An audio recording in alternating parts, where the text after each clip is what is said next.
It's time for people to start waking the fuck up. How about having a look at a real-life American blood and guts story? One that you're not supposed to see or talk about. Rubble. Yeah. Come on, Don. You did all right. All right, way to be, Tom. Let's go. As soon as we got out of the train station, people were screaming and crying and yelling, and it was just total chaos. And the bottom of our building was blown out. Down Broadway. I was standing at the corner of Fulton and Broadway. I ran into a building, ran between a column and a building at 195 Broadway, and pushed my face and my body into that building. For what seemed like 5 minutes, I was pelted with all kinds of debris. I crouched down, was coughing, trying to breathe. You couldn't get any air. The air was so full of smoke and dust. At 10:30, I tried to leave the building, but as soon as I got outside, I heard a second explosion and another rumble and more smoke and more dust. I ran inside the buildings, the chandeliers shook, and again, black smoke filled the air. Within another 5 minutes, we were covered again with more silt and more dust. And then a fire marshal came in and said we had to leave because if there was a third explosion, this building might not last. The streets of the financial district covered with debris, in some cases ankle deep. Cars on fire, cars just turned by the force of the explosions. It was like something no one had ever seen. All right, thanks very much, NBC's Ann Thompson. But let me ask you, after you finally emerged from that building, what about other people who could not get into a building? What kind of casualties did you see? Tom, I will tell you that when I walked out of the building on Broadway and headed down towards Canal, it was as if there had been a blizzard of debris and dust all over the street. I saw people running, I was walking, there were a lot of rescue people there, but there were people injured. I saw a woman being carried by two men.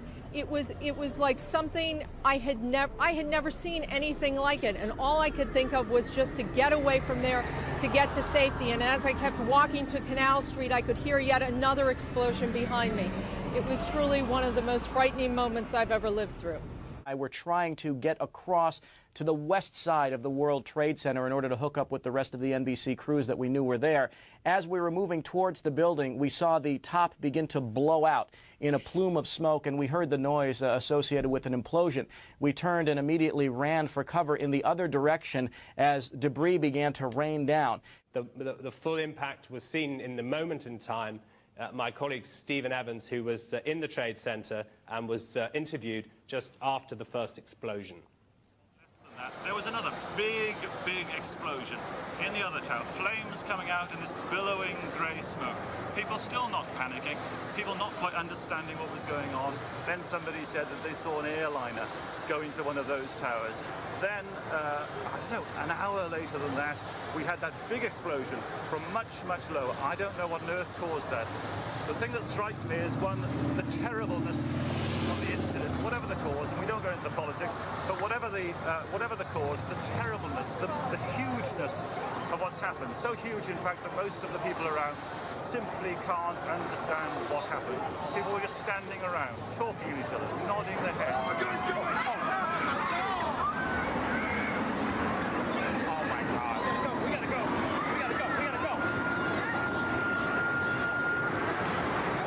Oh my God. To the concourse level, it was just like, you know, like gunfire, and then just three big explosions. And even the turnstile was burnt and was sticking up, and they just told us to run. I heard the first explosion, and the elevator blew up. And as we were coming out, we passed the lobby. There was no lobby. So I believe the bomb hit the lobby first, and a couple of seconds in the first plane. I saw an individual coming down that was clearly, he was completely burned from head to toe, and all of his skin had come off his forearms and his face, and his hair was all gone, and looked a little disoriented. So he seemed to be on his cell phone, either talking to somebody or trying to reach somebody. And I asked him what happened. What was amazing about his story was that he was in the lobby of World Trade Center 1 when the first plane hit, and when the debris started coming down, he went back to go into the building to protect himself, and was in the revolving doors going back in off West Street when he looked up and a fireball came flying out I guess from the elevator shafts, that's what he seemed to believe, and blew out all the windows and threw him back onto the street. And obviously, you know, in a fire flash, seared all his skin. But apparently nothing, you know, all his clothes, none of his clothes were burned. So that was pretty amazing. Yeah, amazing, all right. An amazing crock of shit. So we're supposed to believe that a fireball travels 80-some floors down an elevator shaft, blows open the elevator shaft, knocks this guy down through the windows, blows out all the windows, and just chooses to burn his face. I think it's a safe assumption to say that the percussion wave from an explosion sheared his skin off. But let's see what firemen had to say that were actually in the lobby. Firefighter John Schroeder arrived in the lobby of the North Tower shortly after the first plane struck. So we're standing there in the lobby, we're getting all together. All of a sudden, we hear...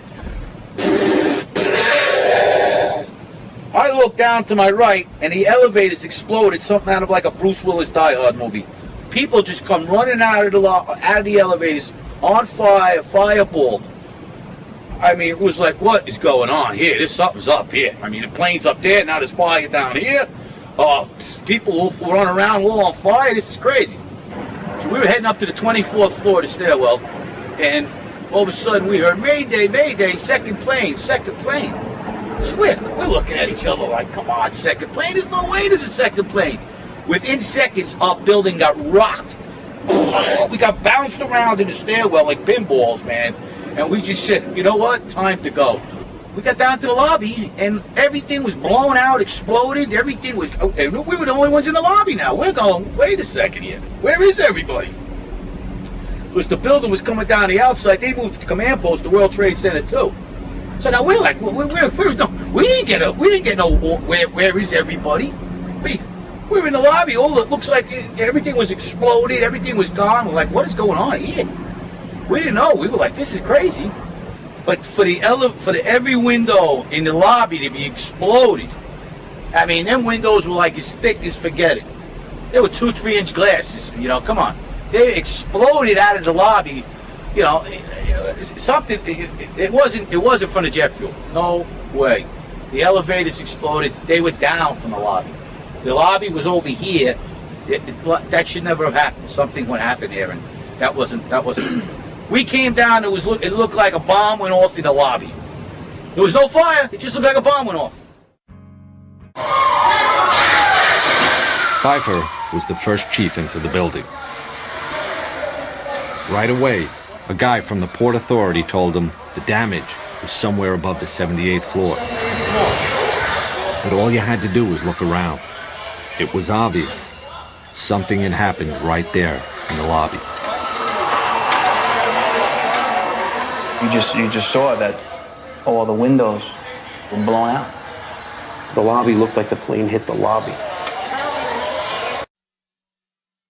On 9/11, New York City lost 343 firefighters at the World Trade Center. Since they were the ones inside the towers before and as they collapsed, I'd say they've got a pretty good grasp on what happened.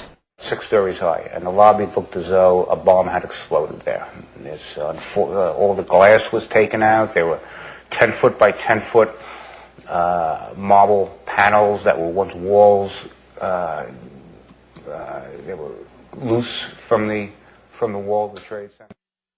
Firefighter Louis Caccioli told People Weekly, "I was taking firefighters up in the elevator to the 24th floor to get in position to evacuate workers. On the last trip up, a bomb went off. We think there were bombs set in the building."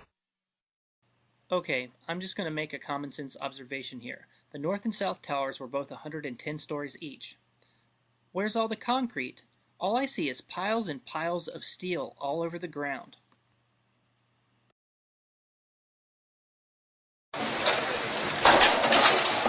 You have 2 110-story office buildings. You don't find a desk. You don't find a chair. You don't find a telephone, a computer.